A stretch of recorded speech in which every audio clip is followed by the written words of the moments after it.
Hello, guys, and welcome to the most awaited Sportsian's video analysis of India's tour of Australia. So this is Himant, and joining me is Vignesh. So we would be decoding Australia's tour of India, and also at the end we would be discussing about the new IPL rules. So let's get started. So hey, Vignesh. Hi, Hemant. It's been a long time since we have caught up. Yes, it's been a while, but I just want to mention whoever is watching, we'll try to be consistent from now on because IPL is around the corner, and we'll post more content. So Vignesh, so coming to this particular Australia's tour of India, so before the start of the Test series, right? I mean, so everybody had their predictions. So what were you thinking? Like, how would the scoreline would be there? More of the scoreline, what I was thinking is because this Border Gavaskar trophy, it had much more weightage because of India's qualification to the WTC finals. So I was thinking about that lines, and I was pretty confident that India would make it. I think India needed at least a 2-1 win, which was what was the result. Okay, but I was expecting, maybe I was not expecting a 4-0 clean sweep, but at least I was not expecting an Australian win for sure. Because, I mean, in the past, we've seen the touring sites, especially in the test matches. The teams have found it really difficult to play spin. And it was really a challenging task for any touring side to win a test match in India. That's a surmountable task. So I was not expecting the Australians to have a win, but that was surprising for me. Who do you think are the standout performances from the Australian end? Yeah, so first of all, credit to the Australian team. Like you said, it's not an easy task to win one test match, let alone win a test series in India. And Australia really came close to that. So the standout performances were, of course, hands down the spinners of Australia, the three players, Nathan Lyon, Kuhneman, and Todd Murphy. And mind you, he's a very young player. Only recently he played the Under 19 World Cup for Australia. So for him to come to India and give such a performance is, I would say, it's head and shoulders above all the other touring players who have toured India recently.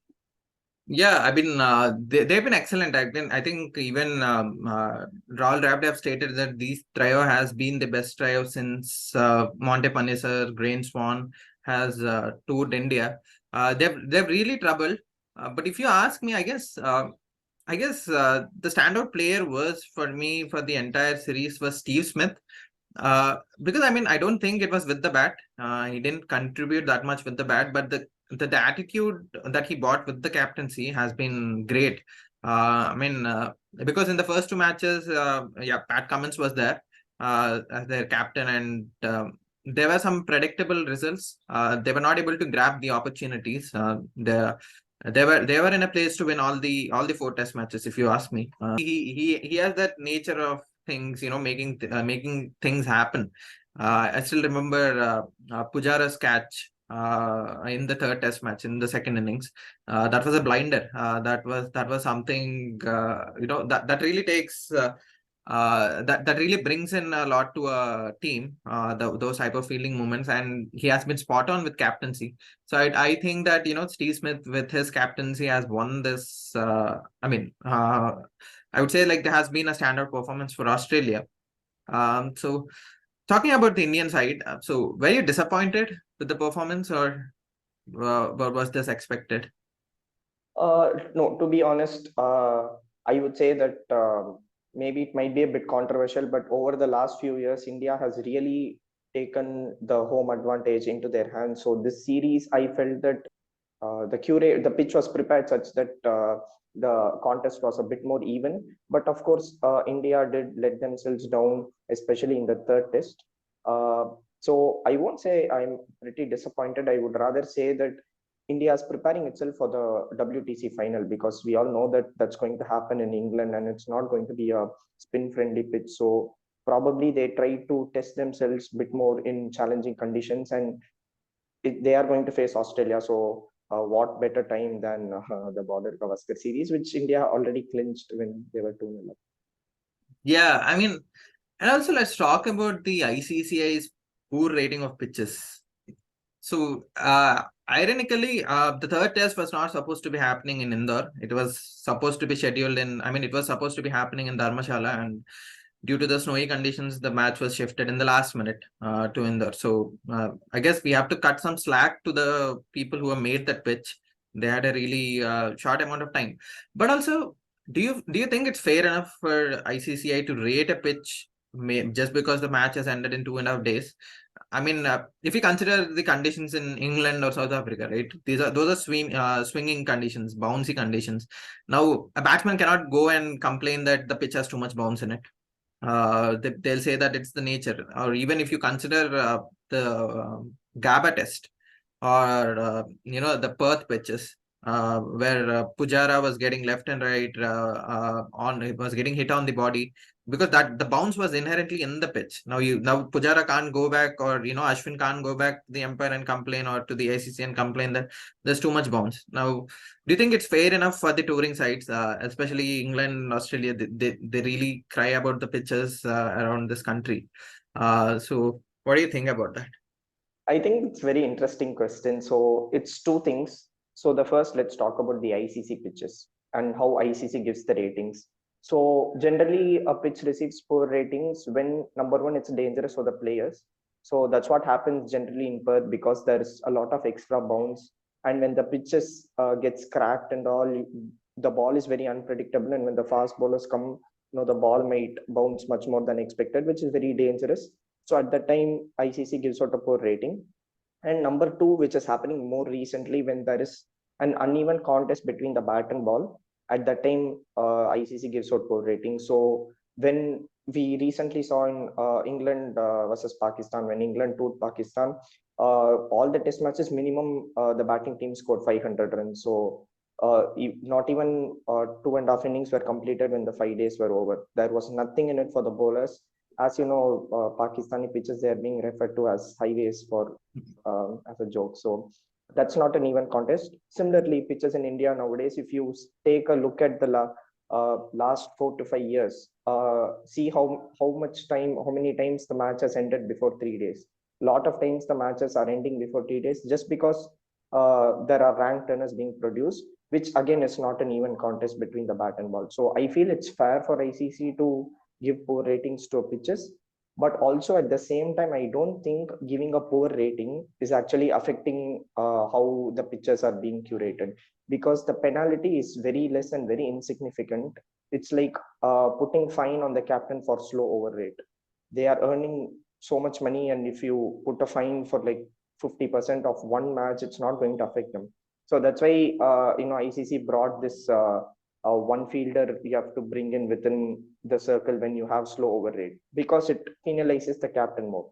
Similarly, I feel number one, the penalty is fair, and number two, the penalty should be much more harsh, so that there is a much more even contest between bat and ball. We see those two test matches in New Zealand, one against England, one against Sri Lanka, was very exciting because it went till the last day and there was an even contest.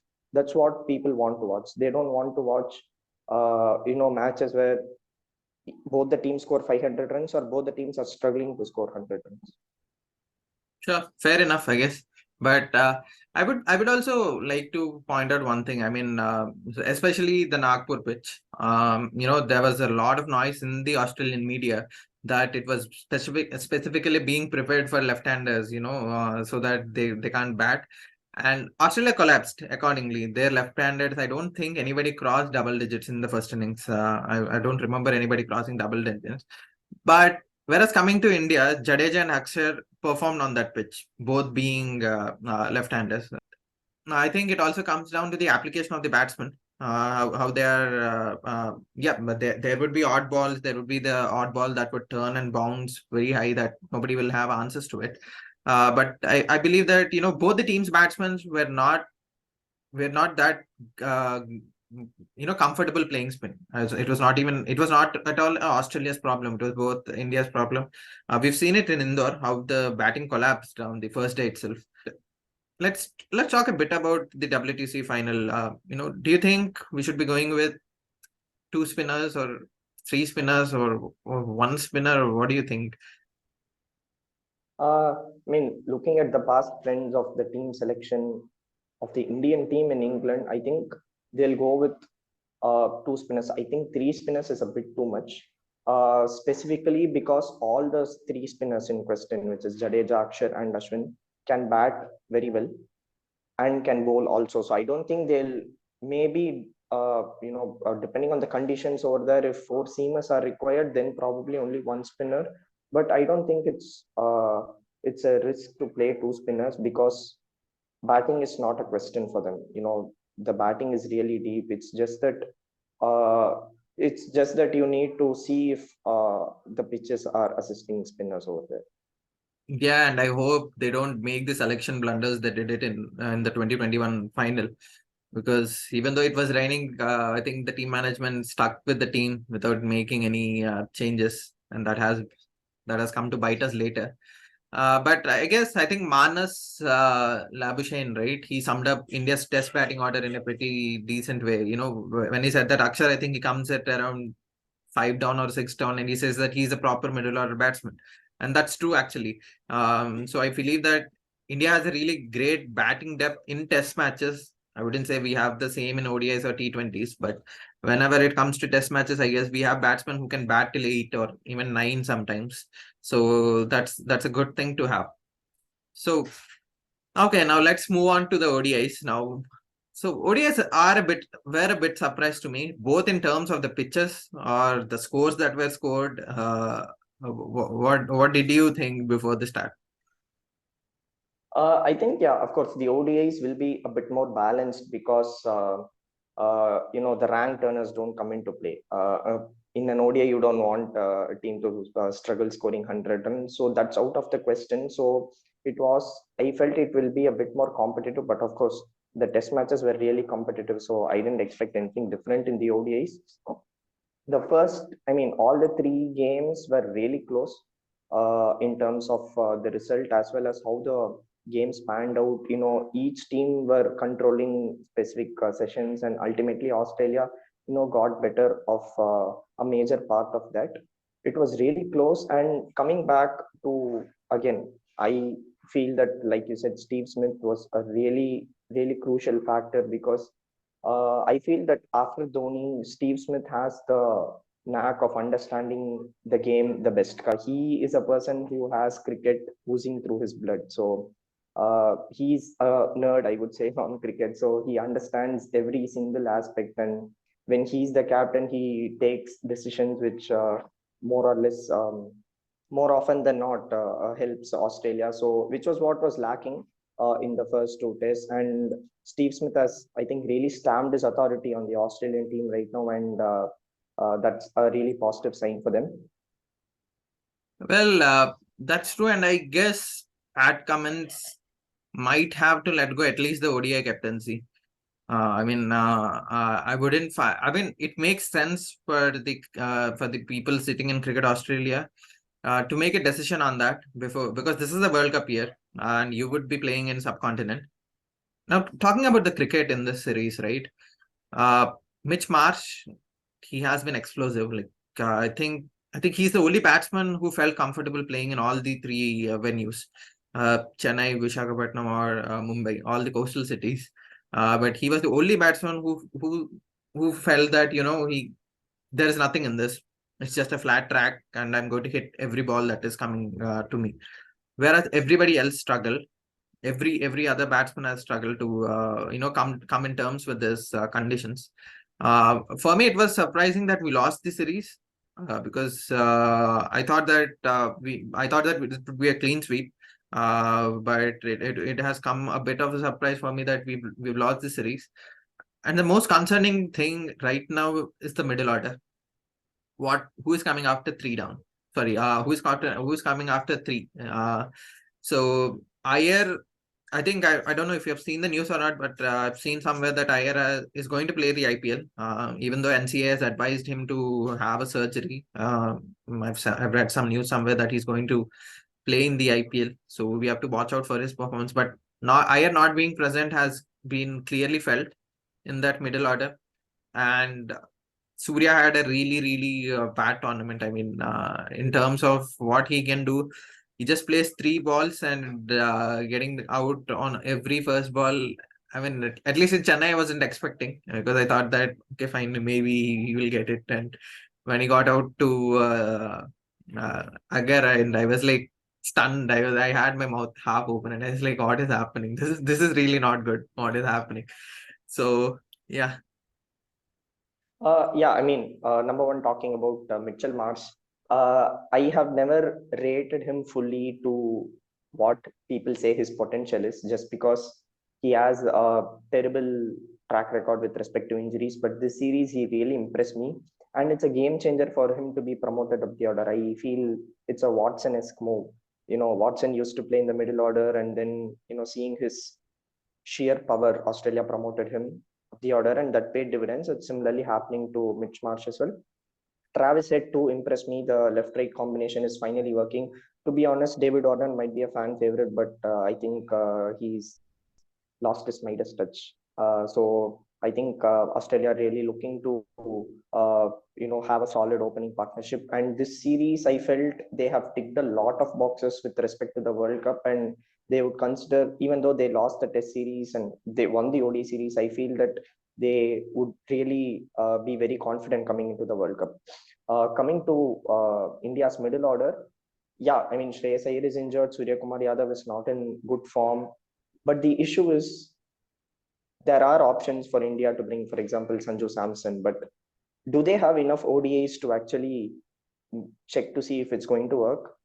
IPL is coming, then the WTC finals is coming, and before the World Cup, I think uh, India might barely pay like 5 to 6 ODIs. They have the Asia Cup. I'm not sure if there is any other ODI series. So is that really enough for India to test, or are they going to continue to back Surya Kumar Yadav, which I feel is what they'll do, because to be honest, he hasn't been given a fixed role. For him to come so down the order, I feel has been detrimental for him. His position is number 4. He has been playing all around, and I wouldn't fully blame.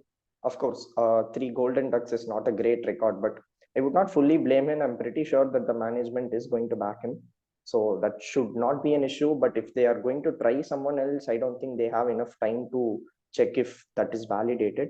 I think we would be playing Sri Lanka and Ireland, I guess, once we are back from WTC. Yeah, obviously, I don't think those would be a challenging series to maybe a confidence booster series, I would say, to everybody in the who would be playing. But as you said, I guess they would be backing Surya. And I've never understood the team's decision to promote Rahul up the order in Chennai ODI, because I thought that or whatever Rahul has been doing it since the past 1.5 years in the ODI. He has been doing the role of the finisher. He has been coming after 4 wickets are down or 5 wickets are down, and he's trying to hold the innings. And I thought that he's been doing a pretty good job there, whatever he was doing in the opening. So I thought that maybe they thought Surya should be doing the finishing thing, because then he would be having limited overs to play around, and he would be in his T20 mode. But I guess that approach is a wrong approach, I believe. They have to give Surya the long run, obviously, and as you said, they need to give a fixed position. You cannot make him go up and down the order or whenever it is required, because Surya came even after Akshar in the last ODI, and that really didn't make sense to me. Why that back of the order? Because he was not somebody who was confident. He was confident, and you're sending in a crunch position where there were some rapid runs to score, and it really didn't work for the team. So there is Sanju Samson, yeah, and I guess they can even have a look at Rahul Tripathi, if they want. But as you told, like, there should be enough thing. So coming to the bowling, right? So Bumrah might or might not make it. Nobody is sure what is the status on Bumrah. So what we can look is, like, I guess Siraj and Shami have most probably have booked their slots, I believe. But not having a left arm pacer is a bit something that we need to worry about. I've seen Mohsin Khan. I don't know, because I've seen the reports that he's still injured, and we don't know if he'd be taking part in the IPL, at least the first half or the first couple of matches of IPL.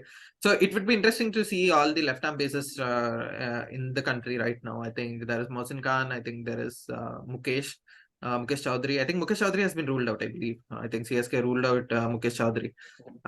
So what do you think? Like, what do you look at the bowling setup? Because Rohit Sharma mentioned that he's definitely going with 3 spinners in the World Cup. Like that's the most probable scenario. So they would try this out. So. Like I said, I am 99% sure neither Mohsin Khan nor Mukesh Chaudhary nor any other left arm pacer is going to break into this team because there is barely enough time for them to be tested. So that's it on that. And to be honest, all the left arm pacers to play recently for India have again not been great with respect to fitness. T. Natarajan as well, he was a sensation when India toured Australia in 2021, but that's it. He's no more in the circuit because of his track record with respect to injuries. Similarly, when we speak about left-handers, we need to bring in Washington Sundar as well. He has been performing really well. He's a very versatile player, kind of that player, the floater, which they thought Surya would be this series. I think Washington Sundar is a much better floater, but again, he has not spent enough time with the playing 11 for him to be trusted. So I mean, if they're looking Vashi as an all-rounder, right? Then we have Jadeja, we have Akshar. I guess they would probably make the team. Now the thing is, like, I think the team management has to look Vashi as a proper batsman. A replacement to Iyer or Surya in case if both are not available or doesn't make the team. They're looking in that perspective, then Vashi should make the team. I mean, I think whenever opportunities were given, Vashi has proved. Since it's the World Cup year, so 2023, the World Cup will be India would be hosting the World Cup.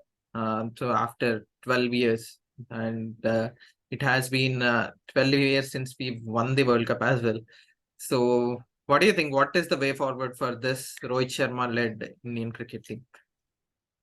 I think that considering that the time is not much, the number of matches is not much, they will not chop and change. They'll just back the players that they have unless there is any injuries. They are going to stick with the same side. Maybe there might be a few alterations in the batting order, but I think that the team that played in this Australia series is most likely going to get into the World Cup. So there isn't going to be much change. It's just that how much time the players are how much match practice the players are getting is important.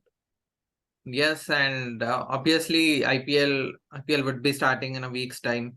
And I think Rohit Sharma mentioned that it's up to the franchises how they are maintaining the workload of the players, and even he said that it's up to the players, like they should be true to themselves, whether they're fit enough to play. But he also mentioned that that's doubtful again. So he has been mentioning all the things in that statement. So it would be interesting to see. And also, I just hope that we don't. When it was 2011, the scenario was different. There were a lot of ODIs that were being played. T20s were very rare. It's just that the IPL. It was hardly any T20 series were being played. You play a lot of games at home. Now the situation is really different. Like you hardly are playing at home. Maybe now they would be saying maybe due to the pandemic or anything. And it has been a lot of T20 cricket. India has played a Asia Cup that was T20, two World Cups, two T20 World Cups in between, and one which they've knocked out, and one in the semifinals, and then one in the group stages. I think now they would be playing the Asia Cup 50 overs one. But I guess that also they would be playing. I think there were some reports that obviously Pakistan is holding the tournament and India will not be traveling Pakistan. At least that's what it is looking like, and they would be playing in UAE. And UAE pictures are not a true representative of whatever the subcontinent ones. They're slow, they're draggy, the pitches, and it would be a clear. I just hope that India don't find the home conditions alien. See, that would be the worst things to happen. Like if they walk into a ground and they are not coming in terms with the pitch, that would be a disaster for this team.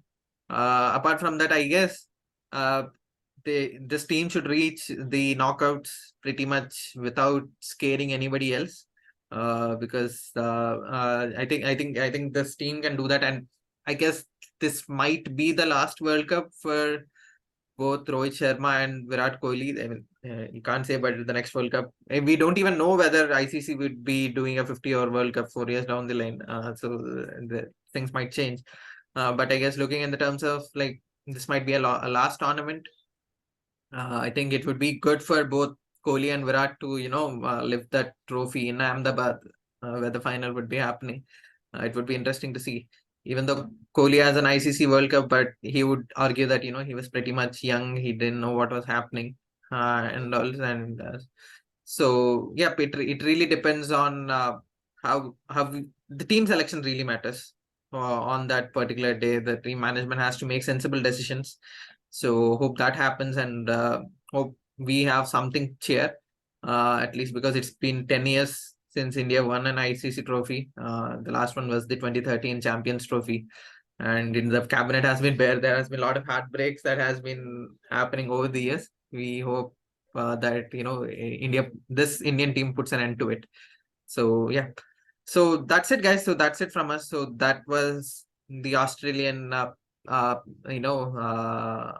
decodation of the series. I believe that it has been a great series. It has been good cricket all over.